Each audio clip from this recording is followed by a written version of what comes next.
The art of bushcraft is about living outdoors, relying upon our understanding and our knowledge of the natural world which surrounds us. In this programme, I've come to the jungle, which isn't always an easy place to travel in, but one where good bushcraft really makes the difference.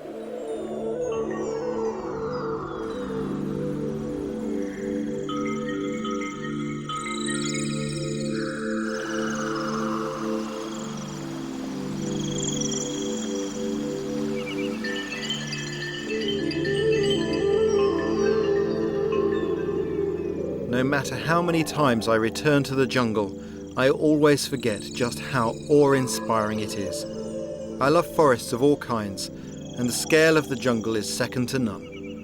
Of all the jungles, this is the one to visit. The Amazon. This is Venezuela. There are places down there no one has ever set foot.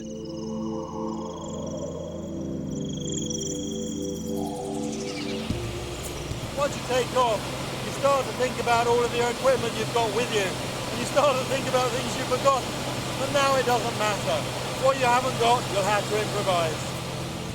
And that's one of the great things about bushcraft. The ability to do without all the clutter of everyday life.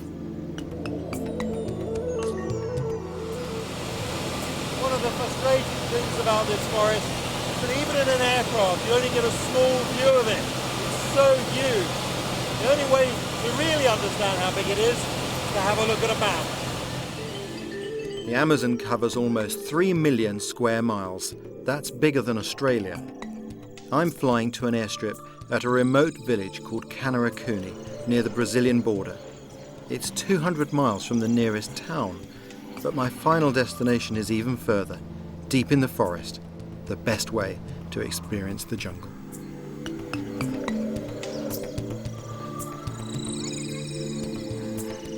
It's the knowledge of bushcraft that invites us to step out into this huge canvas and leave our world behind.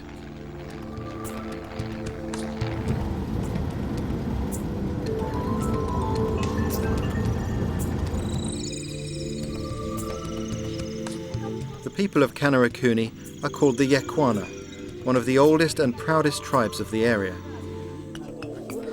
Even with an airstrip, they don't get many visitors out here, so our cameras were a great source of interest.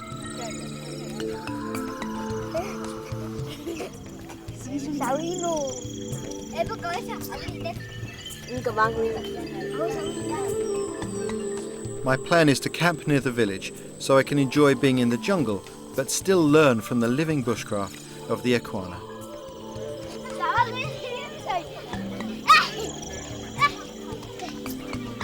If there's one thing I've learned from embarking on a trip like this, it's that whatever your plans and wherever you are, stay flexible, because this far from home, nothing ever goes quite according to plan.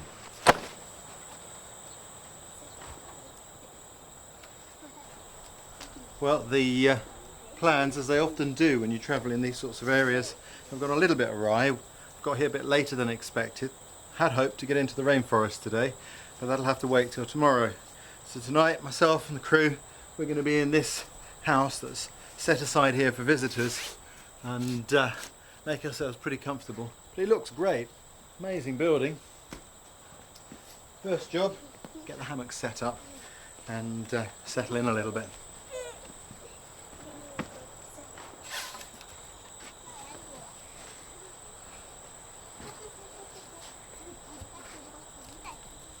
After 2 days travelling, it was lovely to receive such a warm welcome. Buenos días.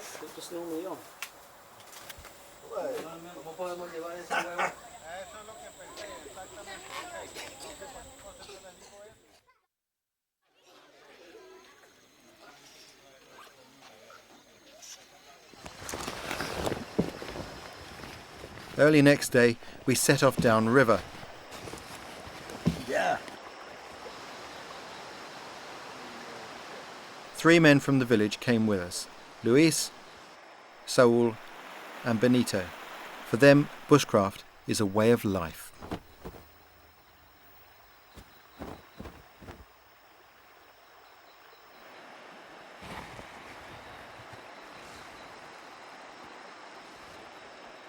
This is brilliant. This is where my journey really begins. As we leave the village and come down this river, we're entering one of the most pristine environments on the planet. When you travel in an environment like this with these sorts of people, you're really stepping back in time. But the technology is no less sophisticated than our own. It's just different.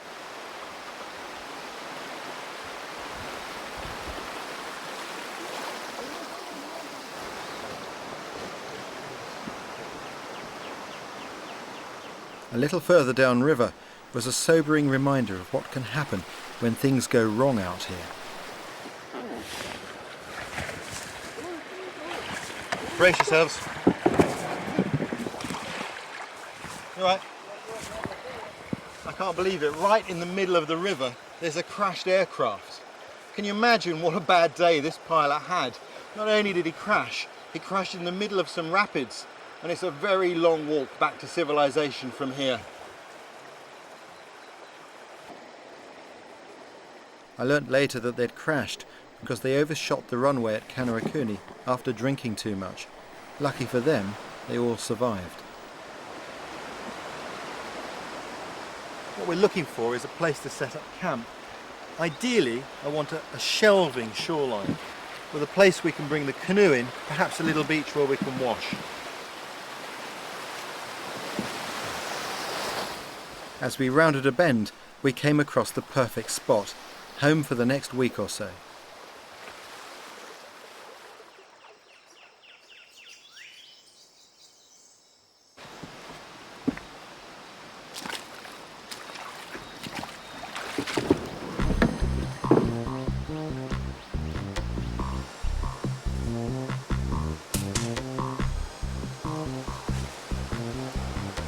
This is the flood area. When the river floods, this bit of ground gets washed. And because of that, there's less vegetation here. There are less nooks and crannies for creepy crawlies, things that might bite us, to hide.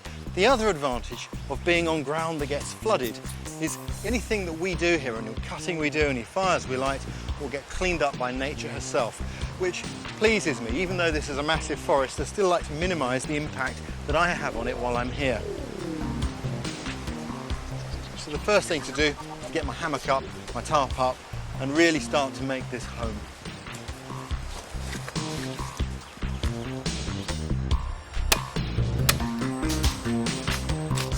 My equipment is man-made, but one of the principles of bushcraft is to know where and how to find the natural equivalents.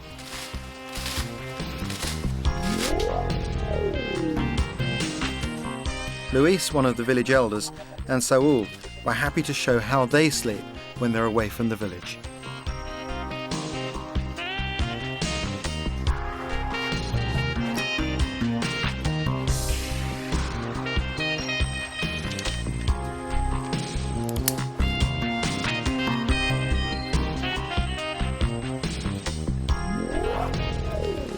I'm setting up quite an elaborate lightweight camp because I'm going to be here a few days. If I was just here overnight, I wouldn't go to all these lengths. And the first job normally is that the roof goes up, because if it's pouring with rain, we can then work completely freely in the dry beneath it. And that's very important because when it's raining very hard, it's very difficult to think straight. The rain pounding on your head makes you make poor decisions, and accidents are frequent in those circumstances.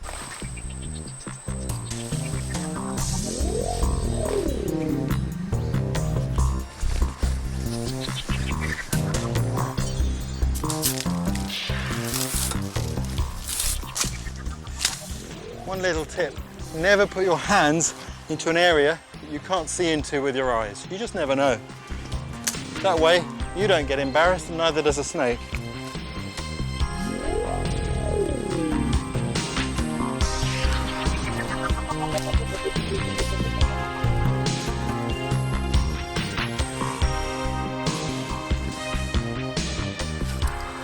Always gingerly test the knots.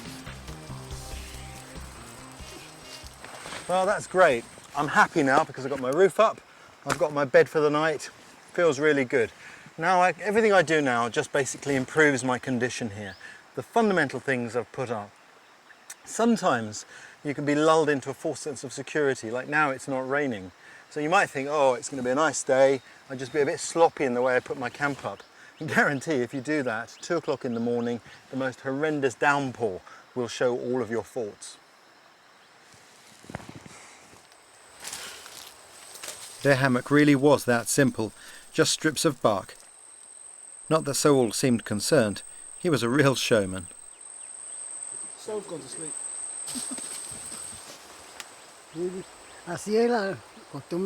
This is the way we do things. When we travel in the forest, we can't take our big hammocks from home.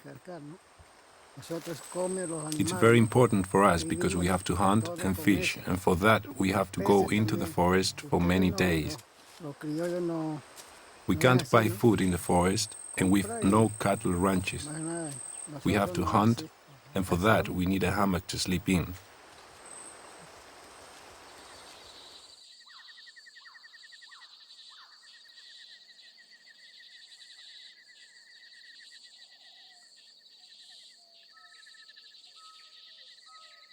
Much as it's nice to be in a village, I can't help thinking it's much better to be here in the forest.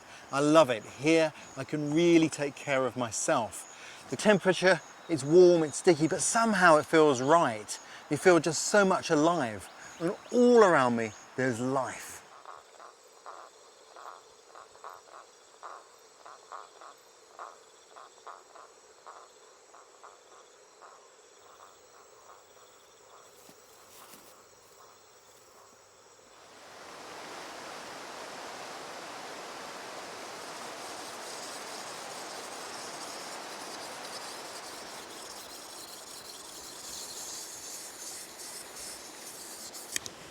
In the gloom last night, I was collecting a bit of firewood and I saw this, what looked like a palm tree. Thought I'd just chop that out of the way. Had a bash, only to discover it was a piece of aluminium aircraft fuselage from that crashed plane just up the river there. Made a dink out of my parang with that. I'm not too happy about it. The machete is the most important tool in the forest, and yesterday I heard a story that really illustrates that. There's a story of Yukwana people travelling down this river when their canoe was about to turn over in some rapids, and there was this terrible momentary pause when one of the men had to make the decision. Does he take his pack with all his food and his cooking equipment, or does he take his machete? Well, of course, the choice was obvious, and he took the machete, because with that and what he knows about the forest, he can find life here.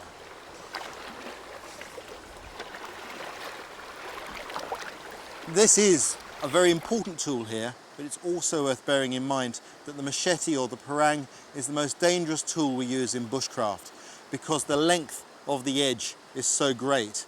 There's tremendous potential to bite us. And there are a few things we have to know. The first is we need to keep it sharp. So every day on a daily basis, you sharpen it.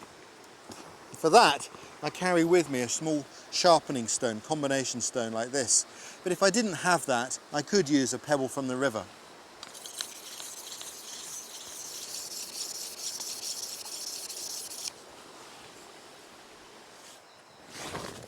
Probably the best way to show you how to use a machete is to make something.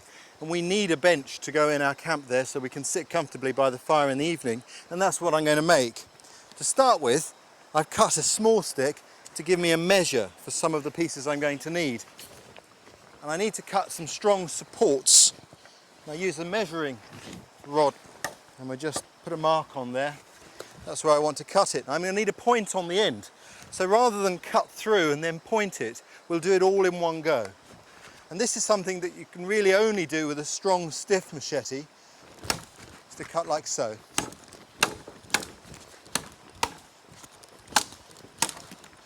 All ready to go. Perfect. So that's one.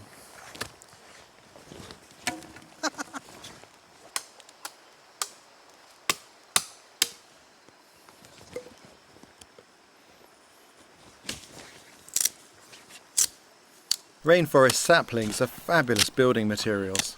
They're straight and strong. And when you need rope, you just split a liana or two.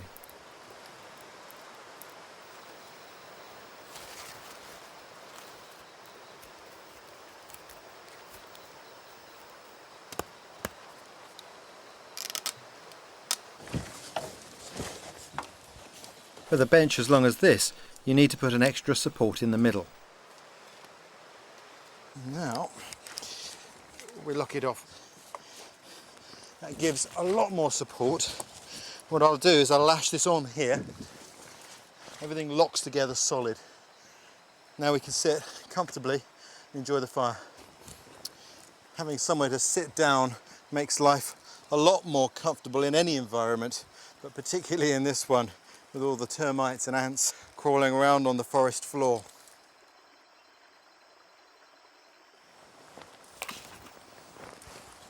With my camp well established, I was ready to take a better look at Kanarakuni and find out more about where Luis, Saul and Benito came from.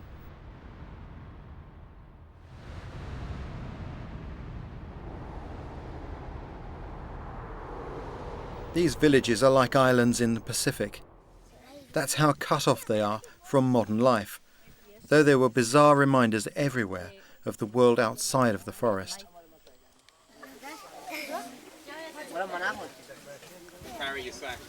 About 120 people live here. Most of what they do is subsistence living, but they're also known for their baskets, which they trade.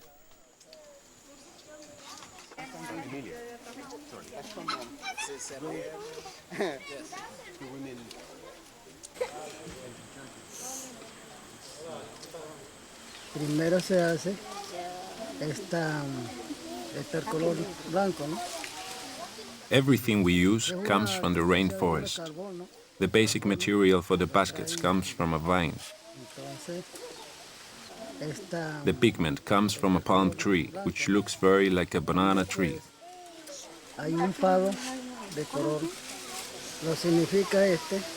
Some of the drawings on the basket are purely ornamental, but some of them have mythological meanings.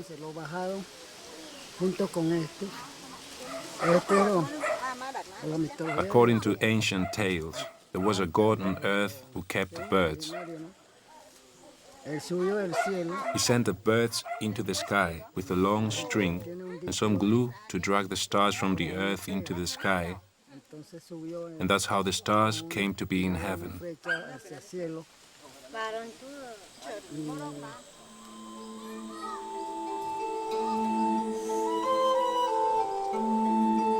Bushcraft encompasses many skills and crafts. The huge communal building in Kanarakuni is an impressive piece of collaborative construction. Great proof of the power and skills that bushcraft encompasses. I'd already seen how Luis and Saul worked together. To build this, the whole village must have helped.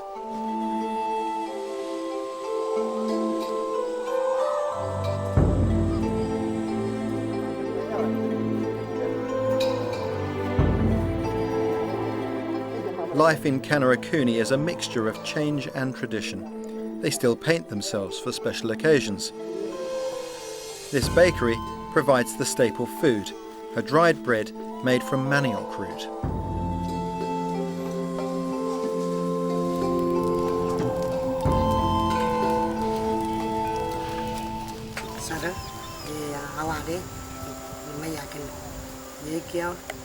We think we are close now to being owners of our own land. This means we'll have more power to defend our rights.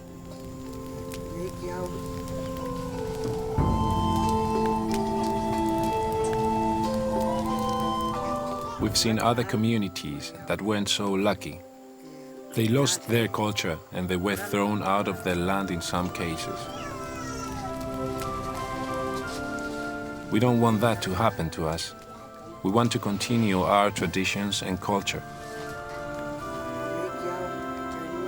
So we'll mix in a little of some of the new ideas.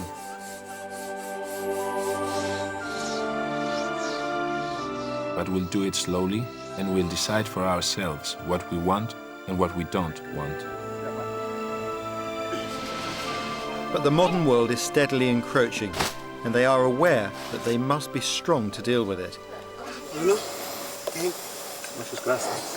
I was touched by their generosity. It's beautiful wood. Muy bonito madera. Muchas gracias.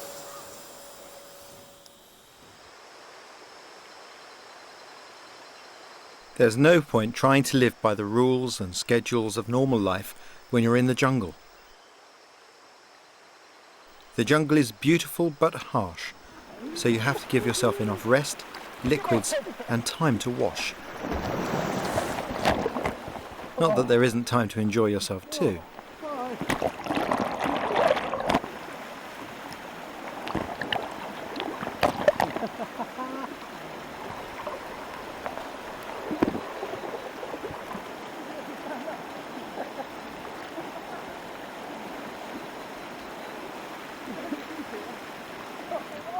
Though the jungle is just as capable of giving you a dousing.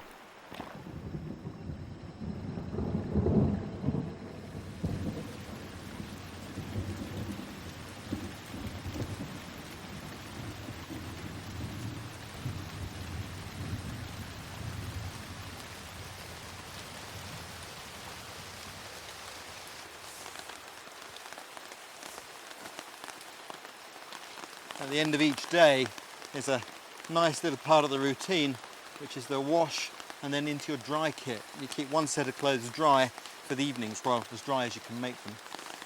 And it's important when your feet have been wet all day to wash them, to powder them and to rub some life back into them. This prevents foot problems, foot rot and other conditions associated with that. Really good. It's a nice time. It's not very often you take so much time to pamper yourself, as it were. It's great having the old hammock though, because you can just sit here. It's raining outside and the rain can't touch you. It's brilliant. Nice moment.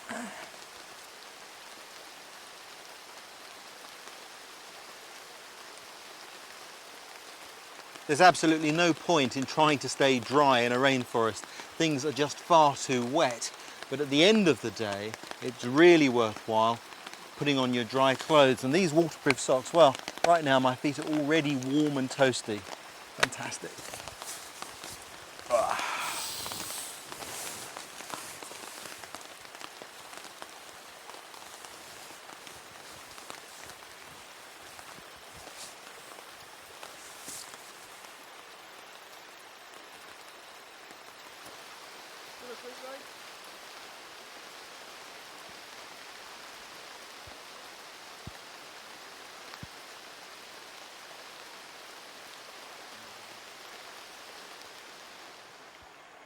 This is our logistics camp.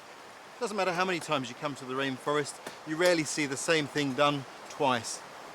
The way they've set up this shelter is really interesting.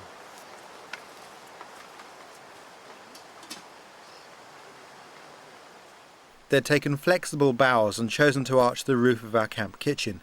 So simple, yet unique in my experience. We brought much of our food with us. It's a full-time job for the people of Kanarakuni to feed themselves, but we did buy pineapples from them, the best I'd ever tasted.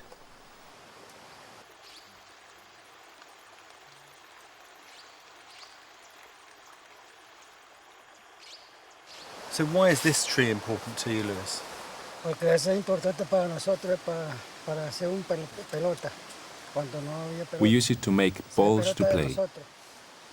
And how do you do that? Bueno, así sacamos la líquido. You take the latex out of the tree. Pone así. Está grande, ¿no? Porque hay To get a big ball, you need to cut more than one tree in order to collect enough latex. otro varios palos para que tengan más pelota grande.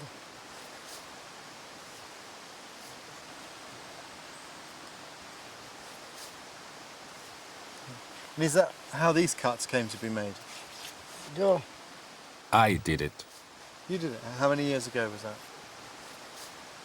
bueno, ese tiene 40 años. 40 years ago. Must have been small. Sí, yo siempre explico a los muchachos, por ahí está palo y otro. Yes, I remember it well.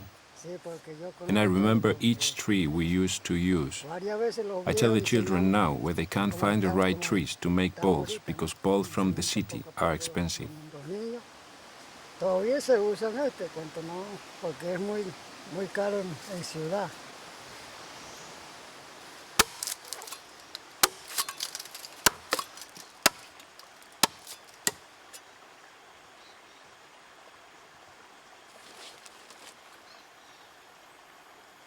está solo.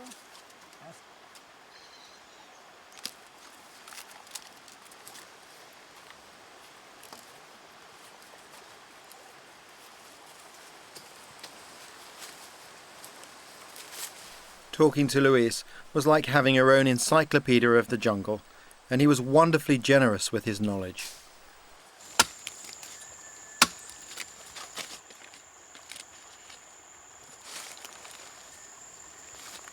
What's this then, Luis? Ponemos solamente la concha, ¿no? No es la... It's red sap from a vine that we use as a dye. solamente la Traditionally, it concha. should only be Sacamos collected by ese women who are no longer virgins. y con eso lo pinta. It's believed young girls coming of age might bleed to death if they do it. Cuarto So it's gathered by older women who already have children and grandmothers. en la piel. It's a really intense red colour. It really looks like this is bleeding. You can easily understand the mythology associated with it. If I put my hands down, you might think I'd cut myself. Very strong colour.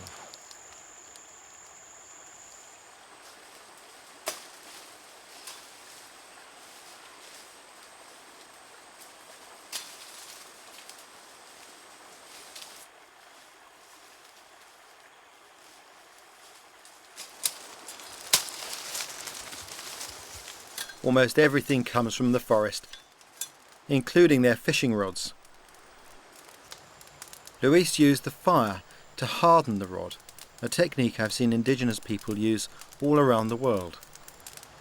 Where I come from, people will often spend a whole week's wages to buy a fishing rod. The other thing that happens, Luis, is that they catch fish and then they throw them back into the river once they've caught them. What do you think of that? De eso lo gasta el dinero, después lo compra y sí, es muy costoso, costa mucho ahorita, ¿no? Entonces, So they're throwing the money out of the window, and they probably go to the shop and buy the fish anyway.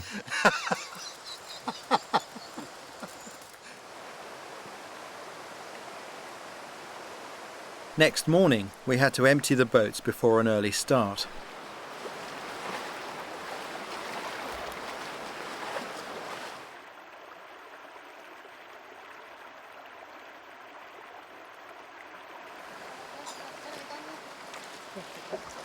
We're going fishing today, and as always in these events, it's a whole family affair, like a real party outing. Great way to go and get your food.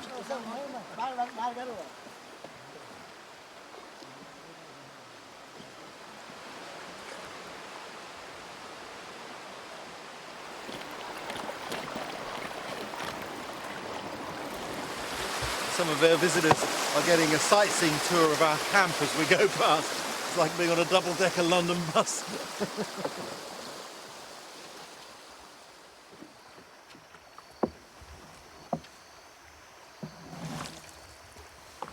It feels like one of those explorer goes down the river moments. Pull hard together, blade on a feather. Reminds me of my boating days in Oxford. So things have gone, man.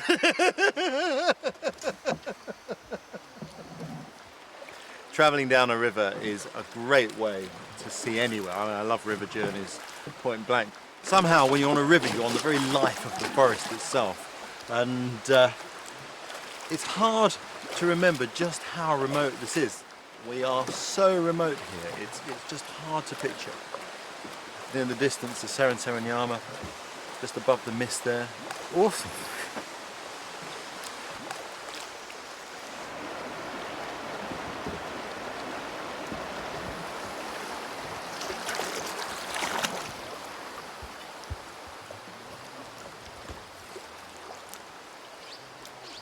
You hear the birds singing, so peaceful.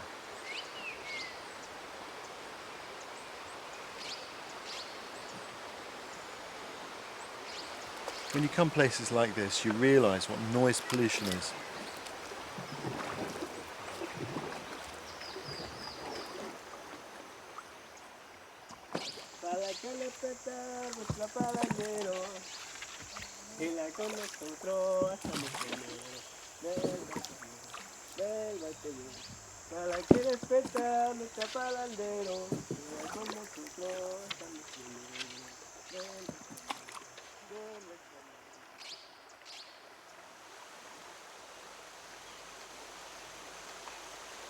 One of the real benefits of coming away from the disturbance of the camp is that for the first time you really start to see the life of the forest. Almost everywhere I look there's something going on, like these toads mating. You can see the eggs coming out there from the female, being fertilised by the much smaller male on her back.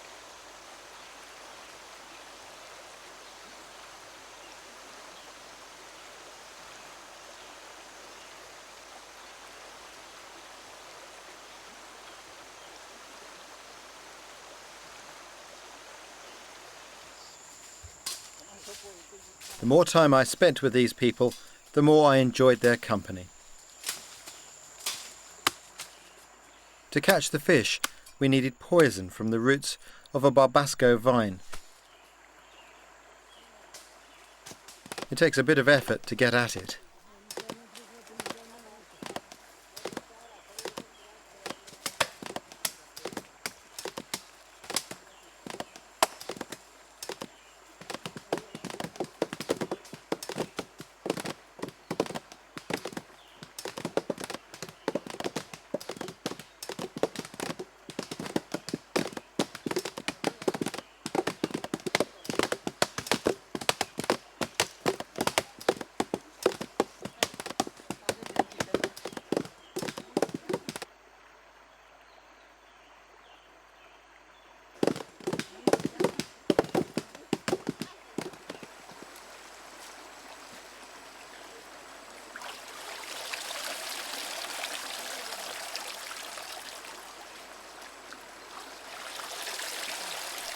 Barbasco contains a mild poison that temporarily blocks the oxygen in the water so that fish are forced to the surface.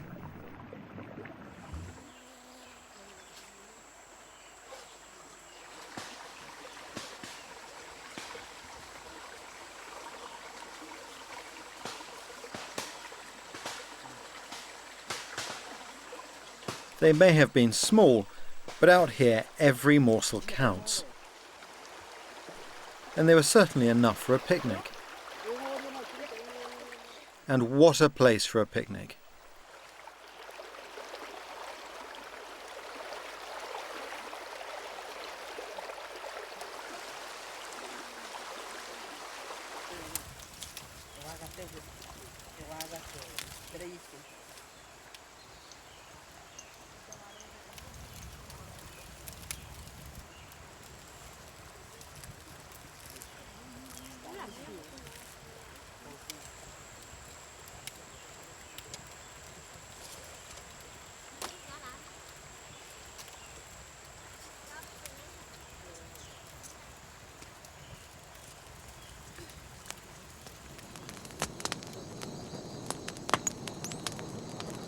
That evening, I was struck by how everything here is about working together.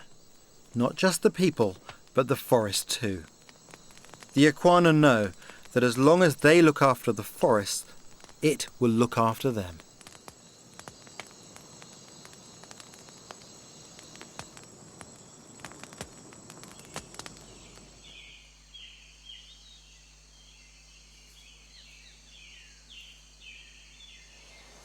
One of the real joys of the rainforest is the amount of life that's here. But this morning that life has come just a little bit too close. Termites have taken a liking to the crew's equipment boxes as potential new homes. It means, very simple arrangement, everything has to be clipped up off the ground.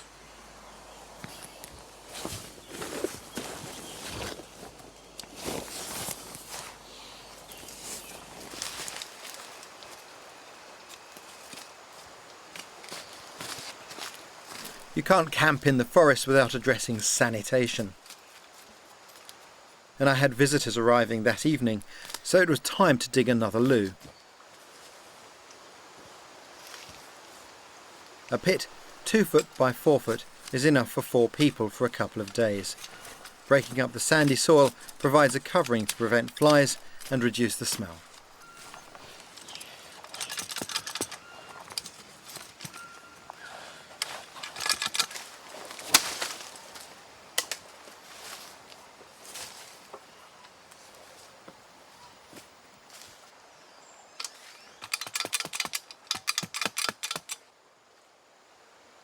And the candle, that's for the night, just to check no snakes have fallen in. I always take a medical kit with me, but the forest provides its own medicines for the people who live here. This is the way our ancestors healed themselves from flu.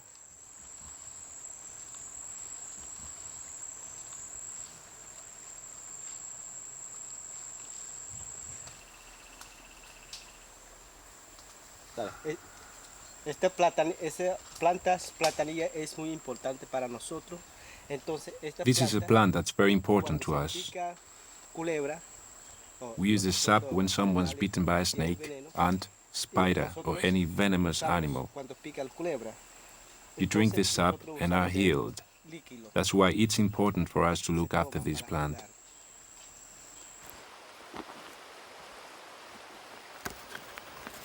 My visitors were a good incentive to do a bit of washing. It's not just hygiene, it's also good for morale. Believe me, after a few days the smell gets rather overpowering, whoever you're with. Anyway, it doesn't take long for clothes to dry in weather like this.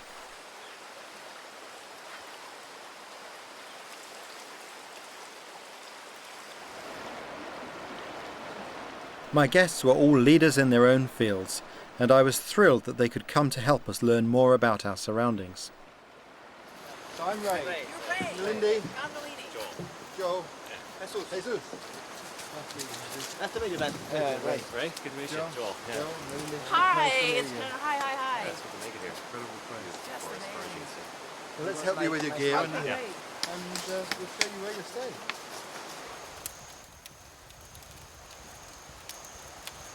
I thought it would be nice if you told me a little bit about yourselves. I am a hardcore naturalist.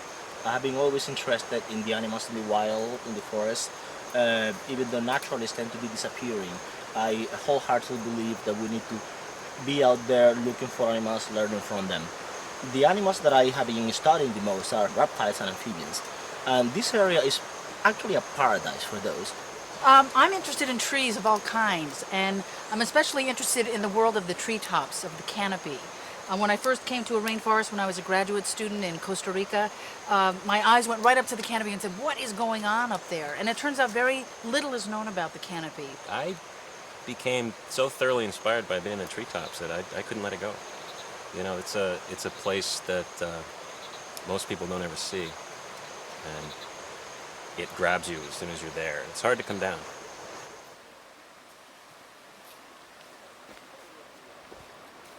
The next morning, I was to get my chance to experience at first hand what Joel had talked about.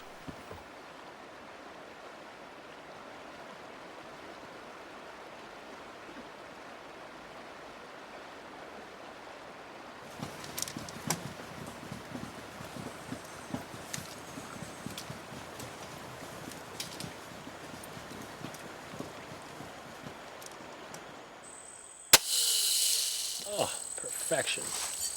This is very exciting. All the rainforests I've been to, I've never had the opportunity to do what we're about to do today. And it's very frustrating when you're in the forest, if you like trees and you like forests, if you can't see out and actually see what they look like. So not only will I get a chance to see from above, like you get when you're in a plane, but also be close to it, not remote. I think that's fantastic. Through here?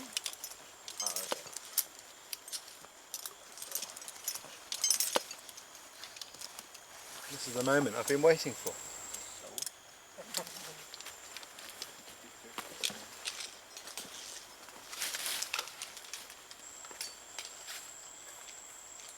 You look small down there already.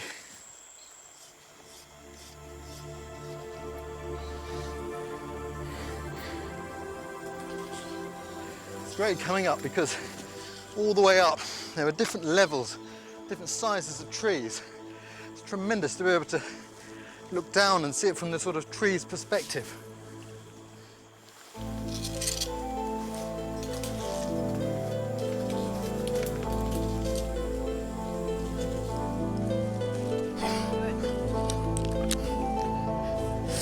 Wow.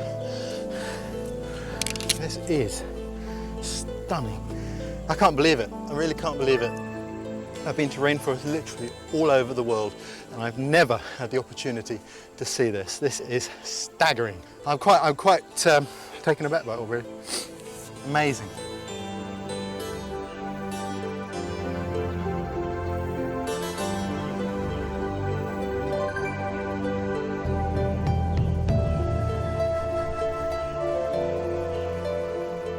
When you fly in over a forest, you're hundreds of feet above it.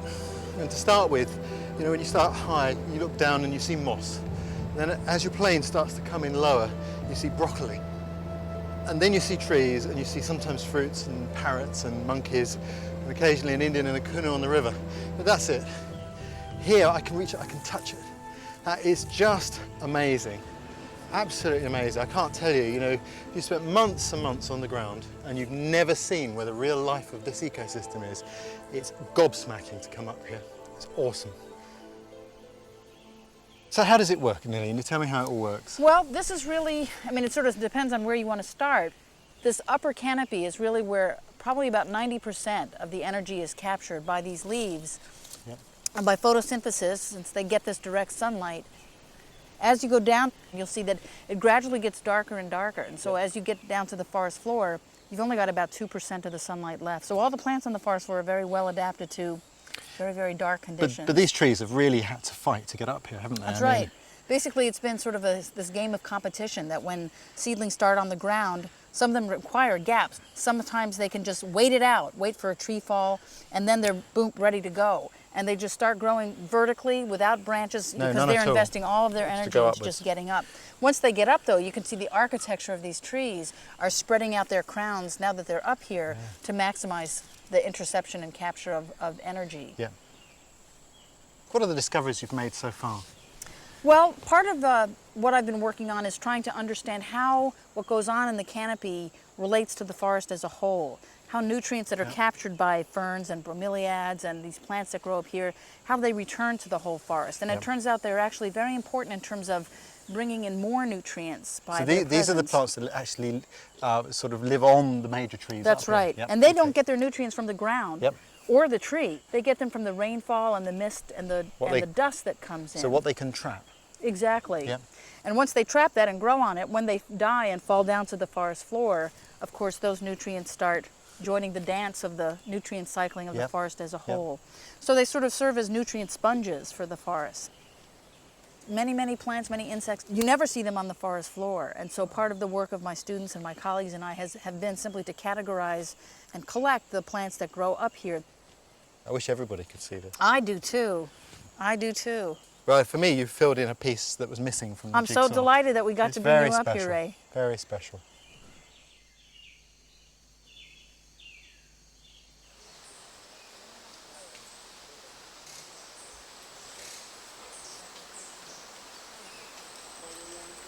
That's fantastic. That is an adventure. And coming down, you have a chance to look a little bit more easily than when you're prosecuting up.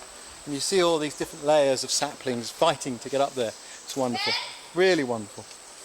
And now we are down in the gloom. This is rather like being a mouse under the table where there's a party. The party's up there and it's just the scraps down here and the scavengers cleaning up.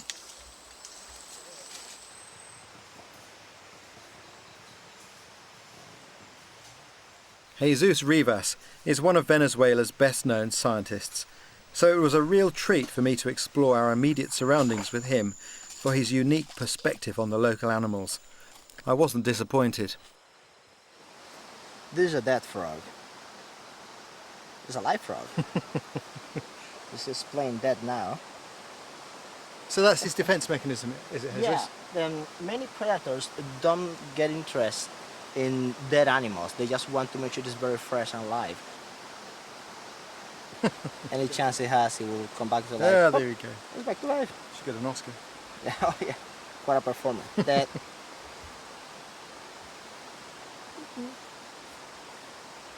Oh, alive. There are lots of frogs in South America. You have 2/3 of the frogs, of the total number of species of the world, you find them in South America only. You know, a lot of people are afraid of going into the forest because of the very things you like to study. Because they don't know any better. That's interesting. I've always had this view that knowledge dispels fear. Would you agree with that? Oh, absolutely, absolutely.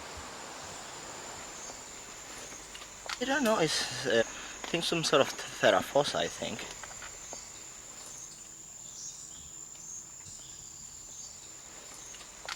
Oh, it doesn't like to stay in my hand.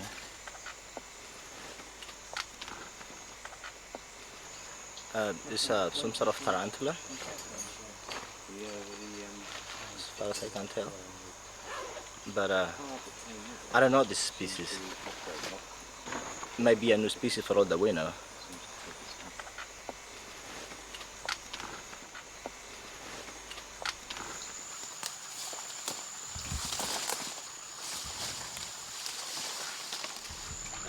Metemos la mano en el agua así como si nos estuviéramos agarrando.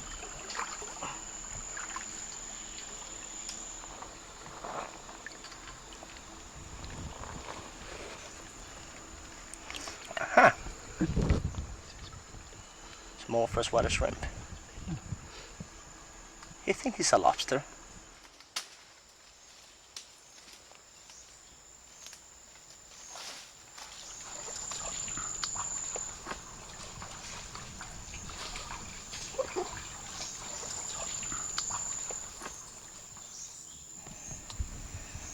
So this is a total beauty.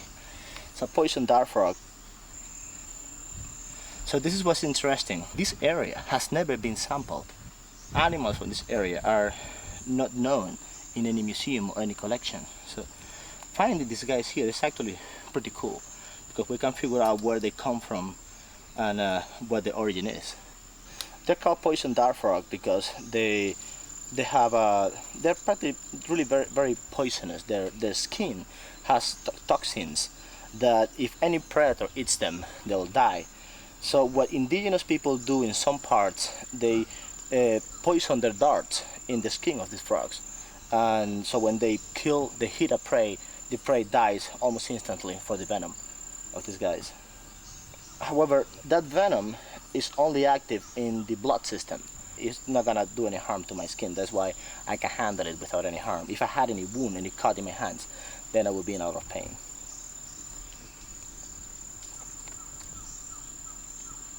You get a bad flavor. This is not bad. Sometimes they need to be really harassed to release the toxin. Yeah, not good.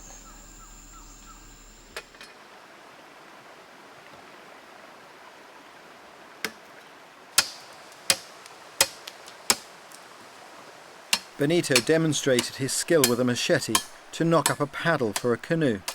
He told me that if you can't make a paddle, you're not a Yequana.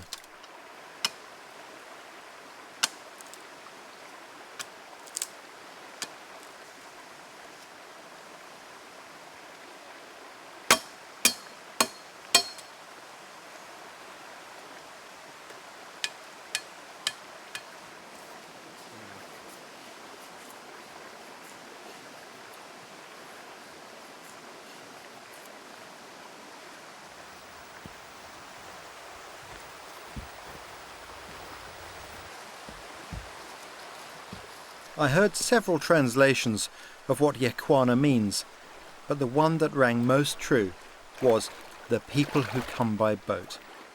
The river is truly in their blood. It's their highway, it provides their food, and it's a playground.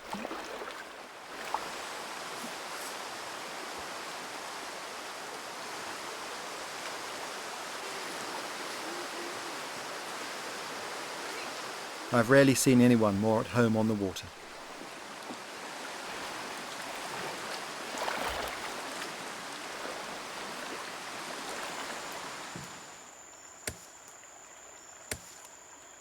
I couldn't walk more than a dozen paces without Luis, Saul or Benito showing me another plant that they used.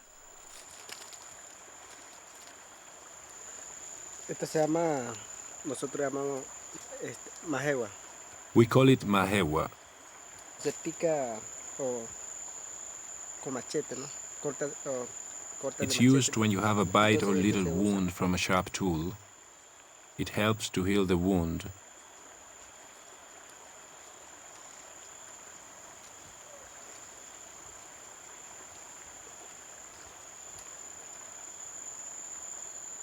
By the final morning of our stay here, our camp was being co-opted back into nature.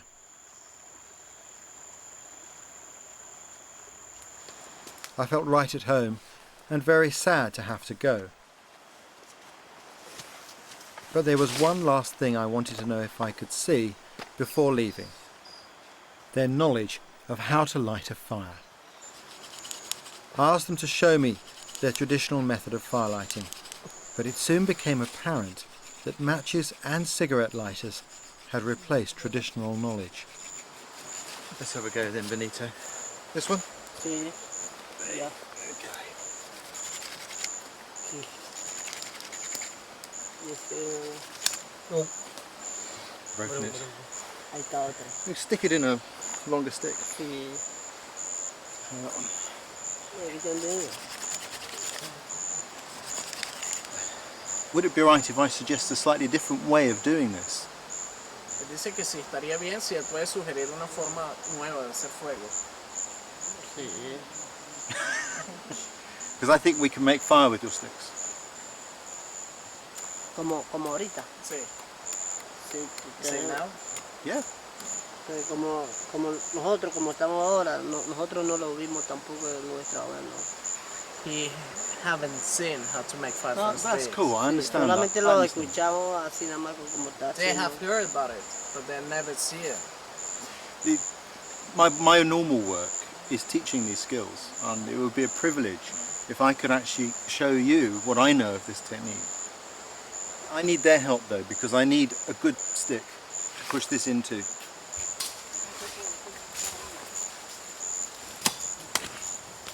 Firelighting by friction is a very difficult skill. For a man here to admit that he can't make fire in the forest when he can do everything else, that takes a real sense of courage, I think.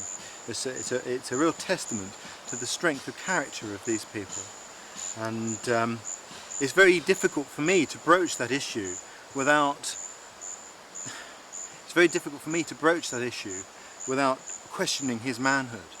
And we've been able to get past that stage, and hopefully we'll make some fire here today and we'll put that skill back.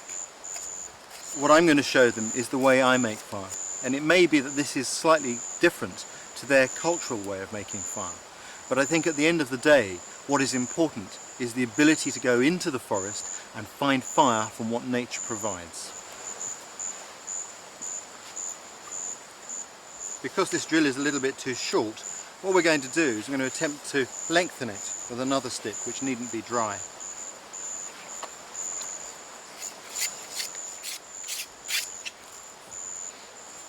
That looks great, it looks good.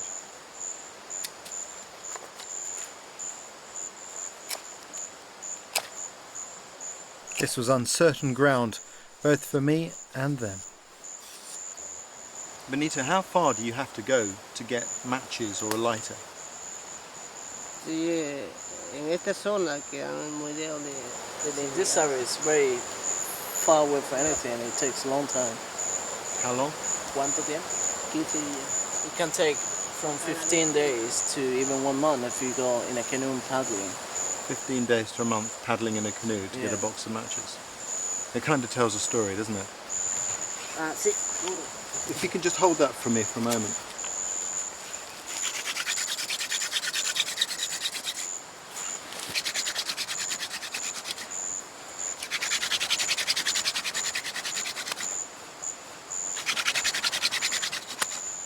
When I drill, a powder will collect and that will eventually start to glow.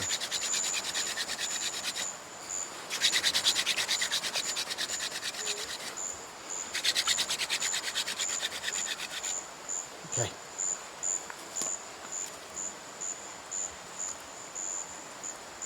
There's our ember. In a rainforest like this, you have to have the materials prepared really for this sort of fire lighting. And in the past, people would have kept these materials nice and dry, ready for their need.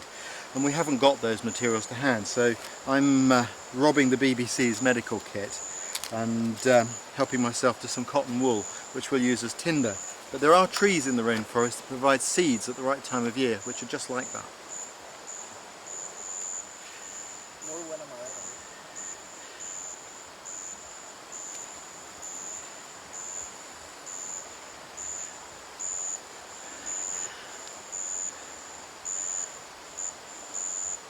Harder.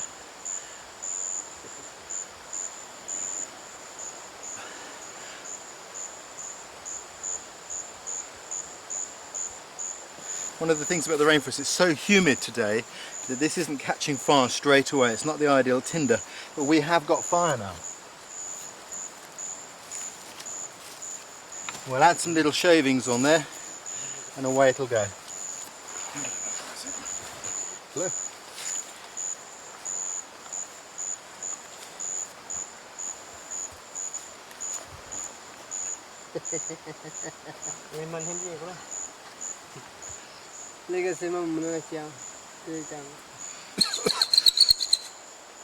Some years ago we worked on an island in the middle of the Pacific Ocean, and the people there still keep these skills alive because, like you, they're a long way from sort of the outside world.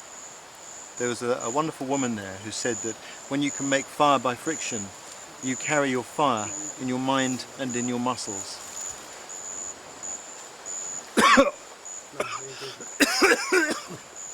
Oh dear, don't smoke that stuff. Oh.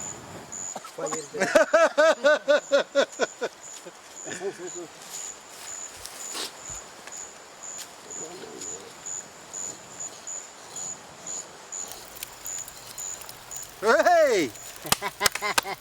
Well done, Benito. Fantastic. The wood they're about to put on the fire is a tree that they taught me about. I had no idea about this. And this wood here burns even when it's green. And it's one of the things that they have to know about making fire in the forest. Their ancestors may have had to rub sticks to make fire. Today they use lighters. But some knowledge still survives. Our success inspired Saul and the others to practice frantically all the next day.